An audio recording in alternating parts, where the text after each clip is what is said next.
hear me okay? Yeah. All right, thank you. Before we get started, backstage, did anybody lose a roll of $100 bills wrapped in a rubber band? Okay. Because I found the rubber bands while I was waiting backstage, and the test joke. Always looking for new material on the road. All right. How many of you would love to have a vibrant, exciting, powerful personal recruiting program this summer? Raise your hand, please. Woo! Thank you. Anybody not? Okay. Well, for those of you that don't know me, my name is Mike Monroe, and today I'm going to teach you one thing. How many, please? One. How many, please? One. Thank you. One thing that is going to take your business to wherever it is, in the PR sense, to where you want it to be. I'm going to teach you the same one technique that took me from being a no-name in the PR program my first 3 summers to being one of the Northeast region leading personal recruiters in the last 3 years, and on the national personal recruiting scene so far for 2009. Are you ready to learn? Yes or yes? Yes. Thank you. Okay.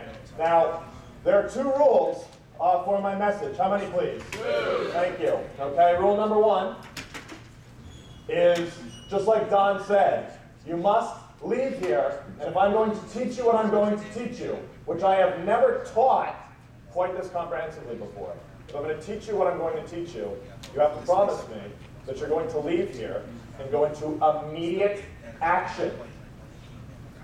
Ladies and gentlemen, it's President's Day on Monday. Many of the current district managers have call teams that are going to be in while we're finishing up kickoff. We have an opportunity to start out with a bang and recruit 20, 30, 40 people on Monday. Old PR leads, current team PR leads, millions of PR leads. And even if you're not in a situation where you have your thing set up yet, you have to promise me that Sunday night is not going to be a sit and think and sit through and go through my notes. It's going to be immediate action. Can you make that promise? Yes or yes? Yes! All right, thank you. And here is the second thing I'm going to ask you for. Okay? Close all your laptops. Okay? I know, I hate when people have me do that. Can't send email anymore. I mean, right? Here's what I'm going to ask you for. All you're going to need for this is a pen, because you're going to do most of the work today, which I'm really excited about. Okay? What I'm going to ask you for is I'm going to ask that you play at 100%. How much, please? 100. How much, please? 100. Once again, twice as loud. 100. Thank you. And by the way, some of you already are making the decision not to play my game here, not because of me, but because of you. And I say that because this message is not a speak and listen to me message. This message, and much of what we're going to do in our region, is a role play, you do type of message. If the goal is transformation, which is really the goal of any training, if the goal is transformation, there's only one way to do that. And that is through massive, massive, powerful intention and energy. And so if you play at 80%, if you play at 60%, if you play at any less than 100%, you're stifling your own transformation. And so that's why I asked for that 100%. That's why I asked for your participation. By the way, role play, a move that we're making big time into our region, and hopefully many of you are doing in your offices long after the training seminar is over. You ever wonder that? Why don't we do more role play? It works so well in 3 days that we can take people with no experience that can barely, sometimes speak English or do this or whatnot, and we can, with the power of role play, get them out there selling Cutco, and it works so well we stopped doing it. Okay? It works so well we stopped doing it.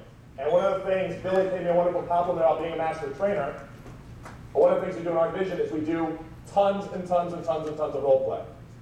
Okay? 3 reasons, real quick. Anybody can shout them out. Why else is role play such a powerful tool, and why is it so important? Okay? Confidence. Because if you can do it here, you can do it anywhere. True or true? True. Thank you. Why else? Multiple forms of communication. To build on that, I'm going to say retention. There's a powerful saying that says, what I hear, I tend to forget. What I see, I tend to remember. But what I do, I understand. True or true? True. Thank you. Okay, and one more reason why role play is so powerful. Yes, sir? Make sure they're doing it right. Right? Because we live in an age, and we run offices, and people aren't sitting in the back room to offer us feedback and constructive criticism, correct? And so in this forum, in this place, we have a lot of great minds that can do that very, very, very, very thing. So as we role play here, here's some rules that I would also like to set with the role play for my message and for any other messages where role play is really involved. All right? First rule is, okay, recognize the positive. Say it, please. One more time, please.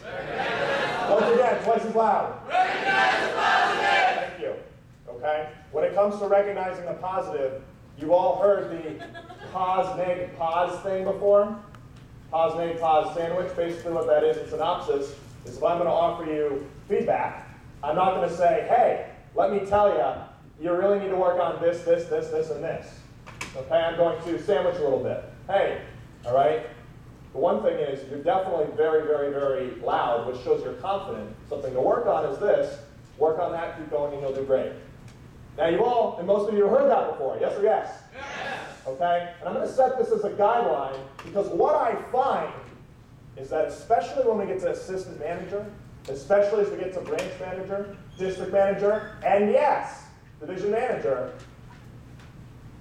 I find that we don't want to hear the pause of the pause anymore. We just want to know, what am I doing wrong? True or true? True. How many of you guys know somebody like that or know that person is yourself? Okay. Well, here's what I want you to remember. I'm going to say this really loud so you do remember it. If you cannot receive positive, you cannot give positive. And so I'm going to ask you as you go through and as you give each other feedback, which we'll do, and every single person in this room will receive feedback today, which I'm very excited about. I'm going to ask that even if it feels silly, or even if it feels superficial, or even if it feels the dirtiest word in our division, inauthentic, I'm going to ask that you do it anyway. How many of you guys can make that agreement? All right, thank you. And by the way, if sometimes you give feedback with people and you feel like you're being inauthentic, I will challenge the concept that maybe you're just not a very good positive feedback giver. And I will also say that, as I heard Rick tell his story about his daughter, can you imagine his inability to be able to coach her to that success if he were a poor feedback giver? And so a practice of sincerity. So the two rules. So one, immediate action, and 100%. Raise your hand and go, woo, if you agree. Woo! All right, thank you. Here's what I need you to do. With a little bit of music, I need you to get into groups of 5. Don't move yet. Groups of 5. Here's the rule. No groups of 4, not groups of 6, not groups of 7. All right, groups of 5. And rule number 2, before you start finding your favorite people, you must have at least 2 divisions represented in every single group. Do we understand this? All right, 2 minutes. 2 minutes. And if you do not, hey, hold on, whoa.